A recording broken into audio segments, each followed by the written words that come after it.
ಅವತ್ತು ಧಾರವಾಡಕ್ಕೆ ಶಿವಪುತ್ರ ಅನ್ನೋ ಒಬ್ಬ ಹುಡುಗ ಬಂದಿದ್ದಕ್ಕೆ ಇವತ್ತು ಶಿವಪುತ್ರ ನಂತರ ಇಡೀ ಕರ್ನಾಟಕದಲ್ಲಿ 9,000 ಜನ ಇವತ್ತು ಕೆಲಸ ಮಾಡ್ತಾ ಇದ್ದಾರೆ ಸ್ನೇಹಿತರೆ. ಬರೀ ನೀನು ತಳಗಡೆ ಹುಡುಗರಿಗೆ ಫಂಕ್ಷನ್ ಮಾಡಿಸ್ತಿ, ಅವ್ರ ತಂದೆ ತಾಯಿಗೆ ನೀನು ಖುಷಿ ಪಡಿಸಿ ಕಳಿಸ್ತಿ, ನನ್ನ ಯಾವಾಗ ಕಳಿಸ್ತಿ ಅಂತ ಹೇಳಿ ಇವತ್ತು ನಿಮ್ಮೆಲ್ಲರ ಮುಂದೆ ನಮ್ಮ ತಾಯಿನ ಪರಿಚಯ ಮಾಡ್ತೀನಿ.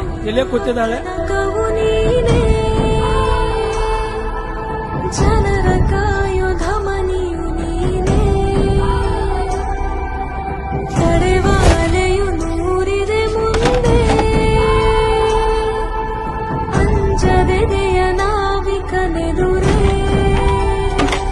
ಪಣವಿಡು ನಾಳೆ. ಇವತ್ತಿಗೂ ನಾನು ನಮ್ಮ ಅವ್ವನ ಜೊತೆ ಅವಳು ಆನೆ ಮಾಡಿ ಹೇಳ್ತೀನಿ, ಅವಳ ಜೊತೆ ತಿಂಗಳಲ್ಲಿ ಬರೀ 2 ಸಲ ಮಾತಾಡ್ತೀನಿ.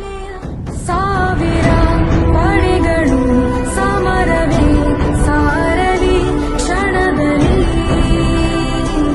ಒಬ್ಬನೇ ಸೈನಿಕ ನಿನಗೆ ನೀ ಆಯುಧ ಜಗದಲ್ಲಿ. ಮಕ್ಕಳು ಸಾಧನೆ ಮಾಡಿದಕ್ಕೆ ಅಪ್ಪ ಏನ್ ಹೇಳ್ಕೊಳ್ತಾನೆ, ಇವ್ ನನ್ನ ಮಗ ಅಂತ ಹೇಳ್ಕೊಳ್ತಾರೆ. ಇವತ್ತು ನಾನು ಹೇಳ್ತಾ ಇದ್ದೀನಿ, ಇವ್ ನಮ್ಮಪ್ಪ.